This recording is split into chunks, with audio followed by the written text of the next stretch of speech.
कल्पना कीजिए ऐसा संसार जिसमें युद्ध नहीं, ऐसा संसार जो रोने और नफरत से आजाद है। कोई गरीबी नहीं, जहां पर हर एक के पास अपना घर है। ऐसा संसार जहां पर प्राकृतिक विपदाओं का अस्तित्व नहीं। कल्पना कीजिए ऐसे संसार की जिसमें कोई अन्याय या धोखा नहीं है।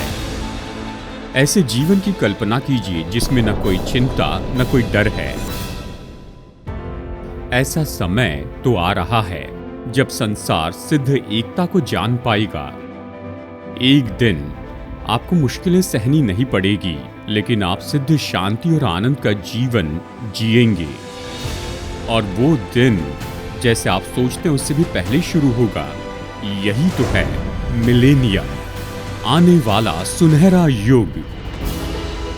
आज डॉक्टर डेविड जर्मया अपने संदेश में मिलेनियम की एक झलक दिखाते हैं। युद्ध का अंत आज यही आ रहा है, दिशा परिवर्तन में। लोगों के दो समूह मिलेनियम में जाएंगे, यानी 1000 वर्ष के राज्य में। वो लोग जो रैप्चर हुए या फिर जिलाए गए, वो वहां यीशु के संग होंगे। अगर आज आप यहां पर विश्वासी हैं, आप मिलेनियम में होंगे। आपको कुछ नहीं करना, आप बस वहां पर होंगे। अगर आप उसके पहले मरते हैं या फिर यीशु पहले वापस आते हैं तो आप स्वर्ग में जाएंगे। जब वो क्लेश काल के अंत में वापस आएंगे तो हम उसके साथ वापस आएंगे और सीधे मिलेनियम में जाएंगे। हम जो जिलाए गए या रैप्चर किए गए, हम फिर कभी नहीं मरेंगे। तो इसकी चिंता मत कीजिए। हम 1000 वर्ष तक उसके साथ रहेंगे और फिर हम वहां से जाएंगे नए आकाश और नई पृथ्वी में, और उसके साथ सदा वहां पर रहेंगे। स्वर्ग में न कोई मृत्यु होगी, न कोई बीमारी, न कोई पाप, कोई दर्द नहीं, कोई पीड़ा नहीं। अगर मसीह को स्वीकार किया है तो आप जानेंगे इस संसार में केवल यही बाकी रह गया है और हमारा जो अस्तित्व है। जब एक बार आप अनंत काल में प्रवेश करेंगे तो आप स्वर्ग में जाएंगे। यही तो इतिहास है। और जब आप मिलेनियम में जाएंगे तो आप जिएंगे उस मिलेनियम में 1000 साल तक और फिर स्वर्ग में जाएंगे। ये कैसे रहा? और दूसरा समूह जो मिलेनियम में जाएगा वो ऐसे है जो उद्धार पाए हैं क्लेशकाल के समय में या क्लेशकाल में किसी तरह जीवित रहे। और वो लोग जैसे परिवार में क्लेशकाल में जन्म लेंगे, ये लोग तो ऐसे दीर्घायु का अनुभव करेंगे जैसे उत्पत्ति के शुरू के लोग रहते थे। मैं कुछ पल में आपको ये बताऊंगा। इस संदेश का यही तो गौर है। क्लेशकाल में से बचे हुए ऐसे कुछ लोग जो मिलेनियम के समय मर जाएंगे, लेकिन मृत्यु तो बहुत ही कम होगी और लोगों का जीवन काल तो कई सदियों तक हो जाएगा। चलिए बताता हूं। जब परमेश्वर ने मानव जाति को बनाया तो उसके मन में अनंत काल था। मृत्यु का परमेश्वर की असली सृष्टि में कोई भाग नहीं था। मृत्यु तो पाप के परिणाम में आई। मृत्यु तो आज्ञा भंग करने का परिणाम है। लेकिन परमेश्वर ने हमारे हृदय में अनंत काल रखा है। और यहां तक कि पतन के बाद, आदम हवा ने पाप करने के बाद, मनुष्य तो बहुत लंबे समय तक जीवित रहते थे। उत्पत्ति में बताया सबसे बड़ा जीवन काल तो मतुसले का है। वो तो 969 साल की उम्र तक जीवित रहा, लगभग एक पूरा मिलेनियम। लेकिन दीर्घायु का केवल वही एकमात्र उदाहरण नहीं था। वो एक अकेला खास व्यक्ति नहीं था। आदम 930 साल तक जिया था और शेत 912 वर्ष तक जीवित रहा। और येरेद जो कि आदम का बड़ा परपोता था, वो 962 वर्ष तक जिया। अगर आपका पोता 962 साल तक जिए तो कैसे लगेगा? लेमेक जो नूह का पिता था 777 साल की उम्र तक जिया। और देखिए, जो कुछ भी हुआ उसके कारण ये घटता चला गया। परमेश्वर ने पृथ्वी पर जब जल प्रलय भेजा, नूह 600 वर्ष का था। वो जल प्रलय के बाद 350 वर्ष तक जीवित रहा और 950 वर्ष की उम्र में उसकी मृत्यु हुई। तो हम इन संख्याओं का क्या कर सकते हैं? क्या ये बढ़ा चढ़ाकर बताना है ताकि इन लोगों के बड़े डिलडॉल के बारे में दिखा सके? क्या ये बाइबल के किसी गलत अनुवाद के कारण इस तरह से आया है? मैं जानता हूं बाइबल पढ़ते समय आपने इन उम्र के बारे में पढ़ा और हैरान होकर कहा होगा 900 वर्ष तक। और कुछ लोगों ने कहा होगा कौन 900 वर्ष तक जीवित रहना चाहेगा? मैं नहीं सोचता कि इनमें से कोई भी विवरण सच होगा। जब वचन की बात आती है, मैं विश्वास करता हूं कि परमेश्वर के वचन के अनुसार हमें उसे लेना है। मतलब बाइबल सरल भाषा में ये सब देती है और बताती है, उसके दावे के लिए सामान्य समझ का विवरण देती है, तो हमें लेना चाहिए। और इस केस में उत्पत्ति इतनी ज़्यादा आयु के बारे में बताती है कि ये ऐतिहासिक जानकारी है और हमें उन्हें ऐसे स्वीकार करना है। शायद आप कहेंगे, डॉक्टर जरमाया, मनुष्य के लिए कैसे संभव था कि वो इतना दीर्घायु जीवन जिए? मैं कह सकता हूँ निश्चय ही, लेकिन यहाँ पर कुछ संभव विवरण दिए हैं। शायद शुरू के दिनों में पृथ्वी पर का वातावरण बिल्कुल ही अलग होगा, जिसके कारण लोग दीर्घायु जीवन जिए। बहुत से विद्वान मानते हैं कि वेपर बैरियर या कोई कैनोपी पृथ्वी को घेरे थी, जिसने हमारे वातावरण को दीर्घायु के लिए ज़्यादा संभव बनाया। ऐसा कुछ जो ओजोन लेयर के जैसे हो। शायद ये कैनोपी गिर गई या फिर जल प्रलय के समय गायब हो गई। शायद हो सकता है कि कुछ बिल्कुल अलग बात इसके लिए जिम्मेदार हो। हाँ, शायद आनुवांशिक बात इतनी युवा थी कि लोग अधिक ऊर्जावान थे। शायद परमेश्वर का अनुग्रह इतना ताज़ा था कि उसकी संतान कई सदियों तक जीवित रही। उत्पत्ति की किताब मुझे बहुत ही स्पष्ट रूप में बताती है कि नूह के जल प्रलय के बाद में ऐसा कुछ हुआ कि हमारे ग्रह का शारीरिक ढांचा बड़े रूप में ही नहीं बदल गया, लेकिन मनुष्य का जीवन काल तो बड़े रूप में घटता चला गया। उदाहरण के लिए शेम, नूह का एक पुत्र, वो 600 वर्ष तक जीवित रहा। लेकिन शेम का पोता शेलह 433 वर्ष तक जीवित रहा। तेरह, जो अब्राहम का पिता था, 205 वर्ष तक जीवित रहा।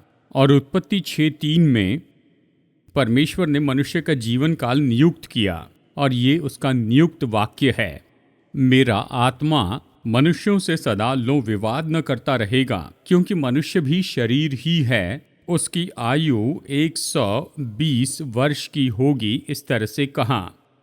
मनुष्य जीवन काल ऐसे घटते चला गया जब तक कि मूसा ने घोषित न किया, हमारी आयु के वर्ष 70 तो होते हैं, और चाहे बल के कारण 80 वर्ष भी हो जाए तो भी उनका घमंड केवल शोक ही शोक है। वो जल्दी कट जाती है और हम जाते रहते हैं। बाइबल कहती 70 के बाद जीवन मुश्किल होता है। क्या आप इससे सहमत हैं? सदियों के दीर्घायु के जीवन से छोटा जीवन जो 120 वर्ष का है और फिर 70 या 80 वर्ष का है, यही परमेश्वर के प्रयोजन की उन्नति है पृथ्वी पर के लोगों के जीवन काल के बारे में। शुरू में दीर्घायु से लेकर यहाँ इस छोटे से जीवन तक, और मिलेनियम में उस आखिरी दीर्घायु तक। पहले हमने बात की कि जीवन क्यों घटाया गया, लेकिन अब बात करते हैं कि दीर्घायु को क्यों फिर से लौटाया गया है। प्रभु की स्तुति हो, मिलेनियम में सब कुछ बदल जाएगा।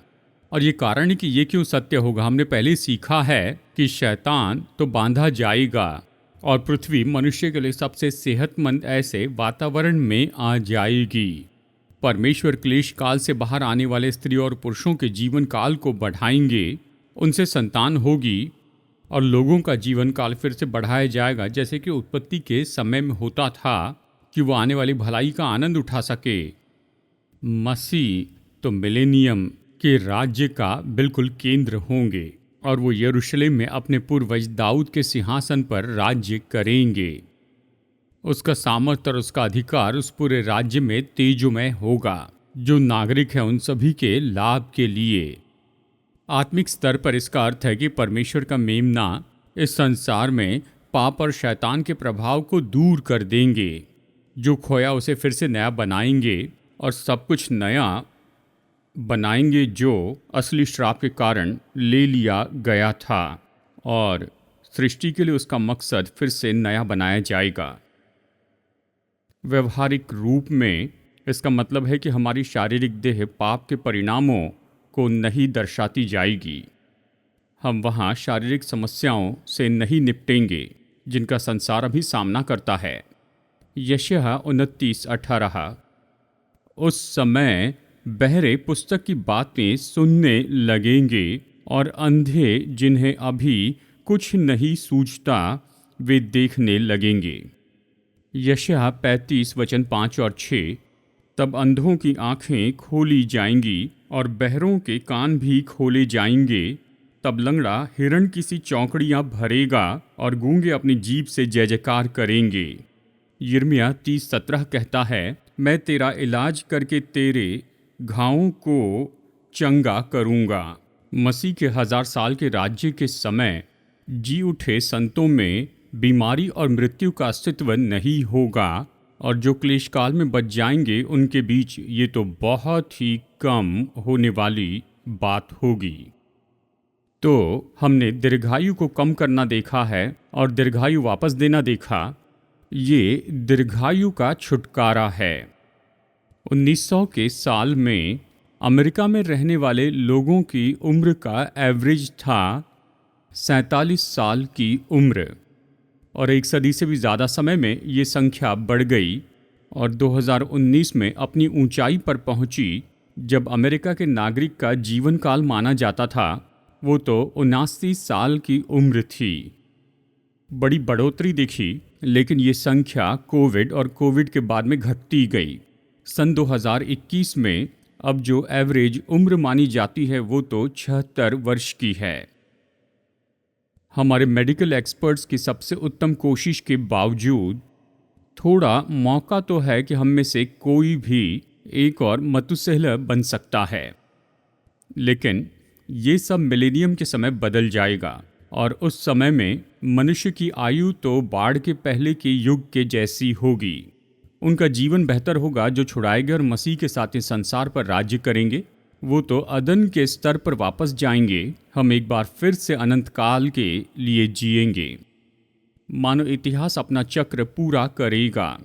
हमारे जीवन की उत्तमता और विशेषता एक बार फिर से प्रकट करेगी, हमारे सृष्टिकर्ता की भलाई को और उसके अचूक डिज़ाइन को दिखाती जाएगी। इसी तरह से यशायाह बताता है। यशायाह कहता है उसमें फिर न तो थोड़े दिन का बच्चा और न ऐसा बूढ़ा जाता रहेगा जिसने अपनी आयु पूरी न की हो, क्योंकि जो लड़कपन में मरने वाला है वो 100 वर्ष का होकर मरेगा, परंतु पापी 100 वर्ष का होकर श्रापित ठहरेगा। केवल लोग दीर्घायु जीवन ही नहीं जिएंगे, लेकिन वहाँ पर जन्म की तादाद में बढ़ोतरी होगी। जैसे क्लेश काल में बचे हुए लोगों की संतान बढ़ती जाएगी। यिर्मयाह कहता है, तब उनमें से धन्य कहने और आनंद करने का शब्द सुनाई पड़ेगा। मैं उनका वैभव बढ़ाऊंगा और वे थोड़े न होंगे। उनके बच्चे प्राचीन काल के समान होंगे और उनकी मंडली मेरे सामने स्थिर रहेगी। मिलेनियम ऐसा होगा जहां पर हम अपनी असली मंजिल का अनुभव करने लगेंगे, हमारे असली डिज़ाइन का, हमारे प्रभु यीशु मसीह की सामर्थ और उसके राज्य की अधीनता में रहकर हमारा जीवन तो सदियों तक फैलाया जाएगा और हमारे सामने केवल स्वर्ग की प्रतिज्ञा होगी। पर सवाल ये है, तो ये महान बात है, ये किसी दिन होगी, मिलेनियम के प्रयोजन के लिए परमेश्वर की स्तुति हो, लेकिन तब तक हम क्या करेंगे? किसी ने कुछ साल पहले मुझसे कहा कि 3 पर्याय होंगे मनुष्य के नाते हम थक सकते हैं, आराम कर सकते हैं या जी सकते हैं। कुछ लोग थक जाते हैं। अगर हम सचेत न रहे तो जीवन हमारे साथ में यही करेगा। ये संभव है कि मनुष्य के शरीर को उसके समय के पहले ही खत्म करें। मुझे याद है फोर्ट वेन के एक हार्ट के डॉक्टर के कमरे में मैं चल रहा था और उनकी दीवार पर यह चिन्ह था, इस शरीर को खत्म कर देंगे तो आप कहाँ पर रहेंगे? अच्छा सवाल है। कुछ लोग थक जाते हैं तो कुछ लोग जंग खाते हैं। वो थकते नहीं हैं, वो अपने जीवन में कुछ भी नहीं करते, जैसे कि एक पुरानी कार छोड़ दी गई हो, उसकी कोई सुरक्षा नहीं, वो ऐसे जंग खाकर खत्म होती है। और फिर कुछ लोग हैं जो अपना जीवन जीते हैं। हमारे लिए यही परमेश्वर की योजना है कि ये जीवन जो उसने दिया उसे संभाल कर रखें। हाँ, ये 1000 साल तो नहीं, लेकिन जीवन अच्छा है और हमें हर दिन उसकी ओर से वरदान के रूप में लेना और उसे धन्यवाद देना है। हमें अपने जीवन का अच्छा भंडारी बनना है। जिन मुश्किलों का सामना करते उसे सही करने की कोशिश करे, कभी हिम्मत ना हारे, कभी ये न कहे कि ठीक है मैं छोड़ देता हूँ। और हमें सब कुछ परमेश्वर की महिमा के लिए ही करना चाहिए। और जब तक हो सके हमें जीना है और ये जानना है जब जीवन खत्म होगा हम बेहतर जगह पर होंगे, हम में यही रवैया होना चाहिए। अब बाइबल में ऐसी कुछ बातें हैं, शायद उसके बारे में आप सचेत नहीं हैं। अब जबकि मैं उसको जानने लग गया हूँ, अब मैं जो बता रहा हूँ वो तो पहले मैं नहीं जानता था। मैं जानता हूँ बाइबल में यहाँ लिखा है अगर आप ऐसा करेंगे तो दीर्घायु जिएंगे, लेकिन इस हफ्ते मैंने ये जाना कि बाइबल में लगभग ऐसे 20 वचन भाग है, आइए इसे कहते हैं 20 वचन भाग। और ये वचन भाग खास करके पाए जाते हैं नीति वचन और भजन संहिता में। और मुझे आपको समझाना होगा, ये नीति वचन है, ये प्रतिज्ञाएं नहीं हैं। क्या आप नीति वचन और प्रतिज्ञा के बीच के फ़र्क को जानते हैं? यदि नहीं तो नीति वचन की किताब पढ़कर आप गड़बड़ी में आ जाएंगे। नीति वचन की किताब तो सुलेमान की बुद्धि की बातें हैं, और ये तो जीवन के बारे में कहना है, जैसे कि ये सामान्य रूप में है। चलिए उदाहरण देता हूँ। आप में से बहुत से लोग, अगर आपके बच्चे आपको परेशान करते हैं तो हम ये वचन कहते हैं, लड़के को उसी मार्ग की शिक्षा दे जिसमें उसको चलना चाहिए, और वो बुढ़ापे में भी उससे न हटेगा। और फिर आप वही करते हैं जो ये कहता है और कुछ नहीं होता है। और क्या होता है, नीति वचन की किताब ने मुझसे प्रतिज्ञा की और वो प्रतिज्ञा पूरी नहीं हुई। नीति वचन ने आपसे प्रतिज्ञा नहीं की है, उसने कहा सामान्य रूप में यही होता है। यानी देखिए, प्रतिज्ञाएं होती है और नीति वचन होते हैं, और दीर्घायु के बारे में ये वाक्य तो ये नीति वचन हैं। ये महत्वपूर्ण नीति वचन हैं, ये आपका मार्गदर्शन करते हैं आपके जीवन की उत्तमता के बारे में। तो जैसे कि आप जाते हैं किसी सेमिनार में और सीखते हैं कि अपने शारीरिक जीवन में बेहतर कैसे हो सकते हैं, ये तो मानो एक छोटा सेमिनार जैसे है कि अपना जीवन कैसे इन चरित्रों में जिए जो अगर आप करें तो प्रभु इसका आदर करेंगे। मैं सभी 20 तो नहीं बताऊंगा क्योंकि मेरे पास समय नहीं है, तो मैंने अपने पसंदीदा 10 चुने हैं। क्या आप तैयार हैं? तो शुरू करते हैं। नंबर 1, परमेश्वर की आज्ञाओं को माने। पहला राजा 3:14। फिर यदि तू मेरे मार्गों में चलता हुआ मेरी विधियों और आज्ञाओं को मानता रहेगा तो मैं तेरी आयु को बढ़ाऊंगा। नंबर 2, सत्य बताए। हम जिस संसार में रहते उसके लिए बहुत अजीब है। संसार में कहीं भी मुड़कर देखिए आपको केवल यही दिखेगा। भजन संहिता 34 में दीर्घायु के 3 सिद्धांत है इन 3 वचनों में। और पहला है कि सत्य बताए। वो कौन मनुष्य है जो जीवन की इच्छा रखता है, दीर्घायु चाहता है ताकि भलाई देख सके, अपनी जीभ को बुराई से रोक रख और अपने मुंह की चौकसी करके उससे छल की बात न निकले। वो लोग जो झूठ बोलते हैं वो जोखिम में है कि जितना हो सके उतना दीर्घायु में न जिए। नंबर 3, बुराई से फिरे। वो कौन मनुष्य है जो जीवन की इच्छा रखता और दीर्घायु चाहता है ताकि भलाई देखे, बुराई को छोड़ और भलाई कर। भजन 34 वचन 12 और 14। मेल या शांति को ढूंढे, ये अच्छा है। वो कौन मनुष्य जो जीवन की इच्छा रखता और दीर्घायु चाहता है ताकि भलाई देखे, मेल को ढूंढ और उसी का पीछा कर।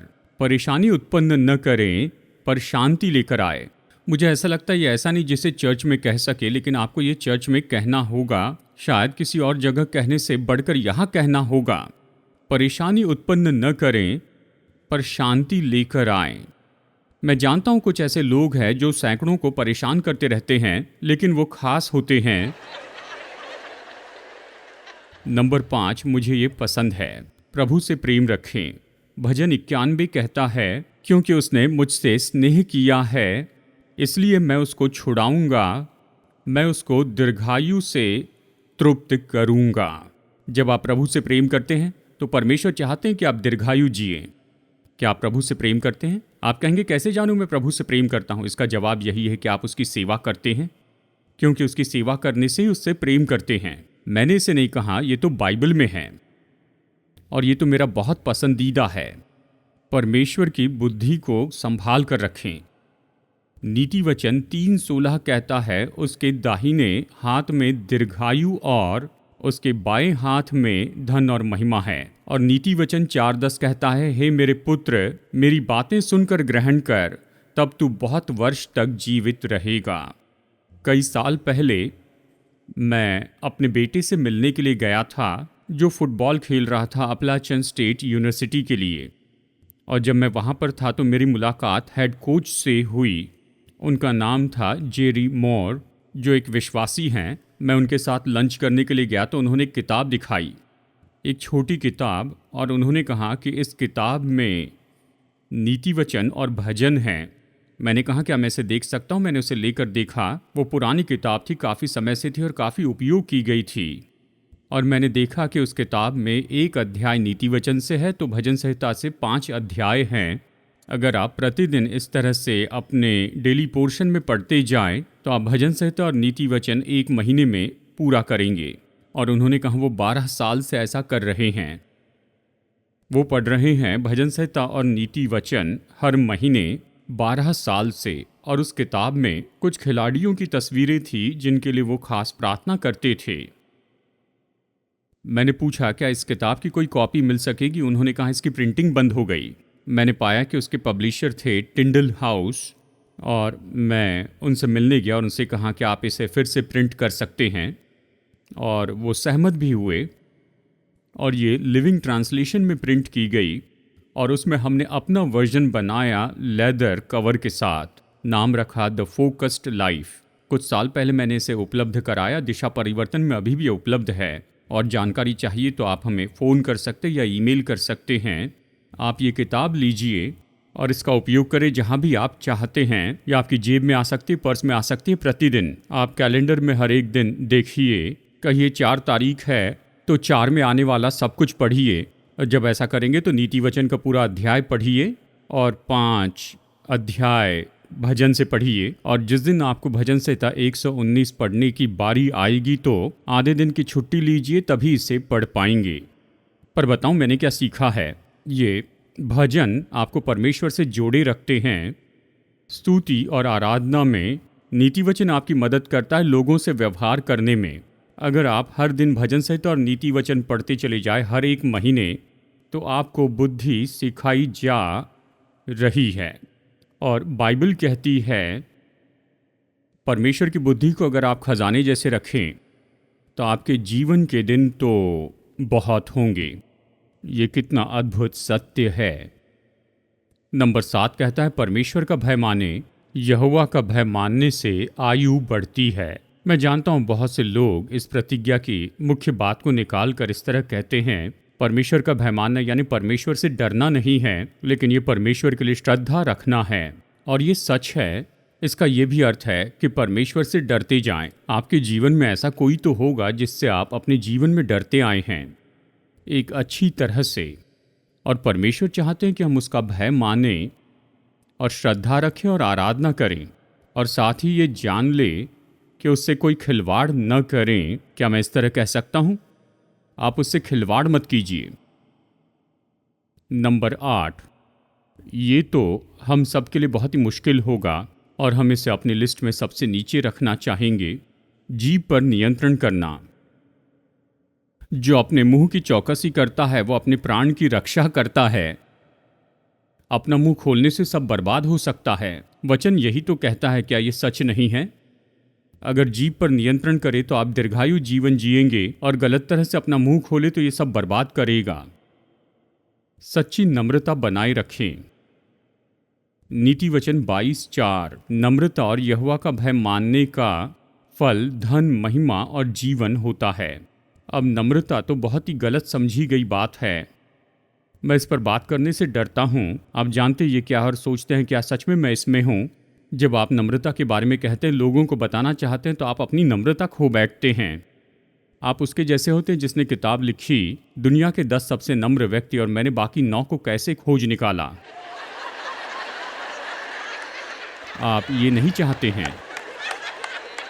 नम्रता तो ऐसी है जिसके बारे में बाइबल बहुत कुछ बताती है, और मैं आपको एक सबसे सरल बात यही बताना चाहता हूँ।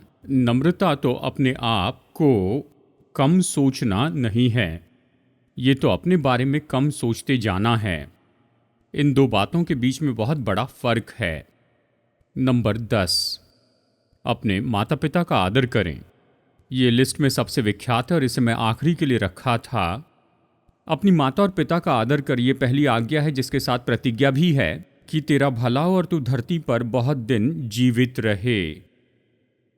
और ये केवल इतना ही काफ़ी नहीं कि आप उनकी अगुवाई में बड़े होते हैं, यहाँ तक कि आपकी शादी के बाद अपने माता पिता का आदर करें, उनसे प्रेम रखें, कई बार ये मुश्किल होता है, इसके लिए कुछ करना पड़ता है, पर बाइबल उनका आदर करती है जो अपने माता पिता का आदर करते हैं। वचन यही तो कहता। देखिए, बाइबल से मैंने केवल 10 बातें बताई हैं। देखिए, वचनों में सब में एक ही बात है और वो है जिससे हम दीर्घायु हो जाएंगे। वर्ल्ड हेल्थ ऑर्गेनाइजेशन रिपोर्ट देती है कि हर दिन 1,67,000 लोग मरते हैं। संसार में मरने का सबसे पहला कारण है हार्ट डिसीज, उसके बाद में आता है लकवा और फेफड़ों का रोग और भी दूसरी बीमारियां और अल्जाइमर। मृत्यु के बहुत से कारण हैं और ऐसे बहुत से आर्टिकल्स हैं, पर मृत्यु का मुख्य कारण तो पाप है। बाइबल कहती है जो प्राणी पाप करे वही मरेगा। और रोमियो 6:23 कहता है क्योंकि पाप की मजदूरी तो मृत्यु है।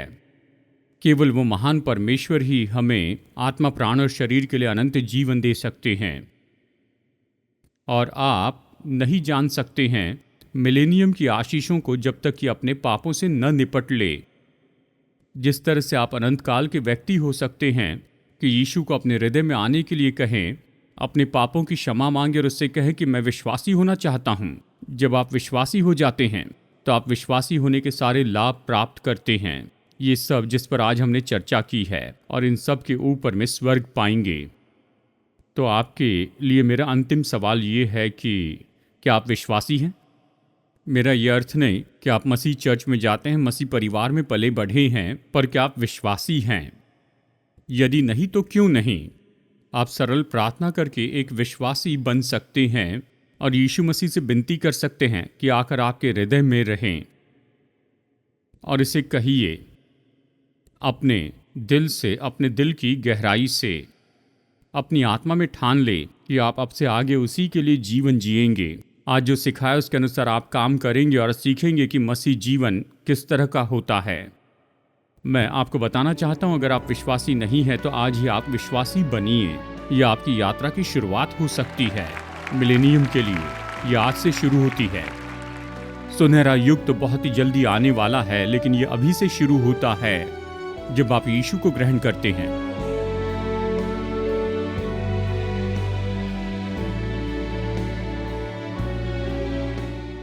दिशा परिवर्तन में आज मेरे साथ जुड़ने के लिए धन्यवाद। जितना ज़्यादा हम परमेश्वर के वचन का अध्ययन करते हैं, उतना ज़्यादा जानते हैं कि हमारे प्रेमी परमेश्वर हम में से हर एक के साथ व्यक्तिगत संबंध रखना चाहते हैं। अगर आप उसके साथ ये संबंध शुरू करना चाहते हैं तो पहला कदम है अपने पापों से पश्चाताप करें और प्रभु यीशु से विनती करें कि वो आपके प्रभु और उद्धारक हो जाएं। परमेश्वर का मुफ्त का उद्धार पाने का ये निर्णय लेने के बाद तो परमेश्वर के साथ मसीह यीशु में नई सृष्टि के रूप में आपकी यात्रा शुरू होगी। तो आज आपने अगर विश्वास का ये कदम उठाया है, मैं प्रोत्साहित करता हूँ दूसरे विश्वासियों को अपना ये निर्णय बताएं या भरोसेमंद सेवकाई या लोकल चर्च को, और अपने इस नए विश्वास में उन्नति करते चले जाएं। जैसे आप प्रभु के साथ चलते हैं, परमेश्वर आपको आशीष दे।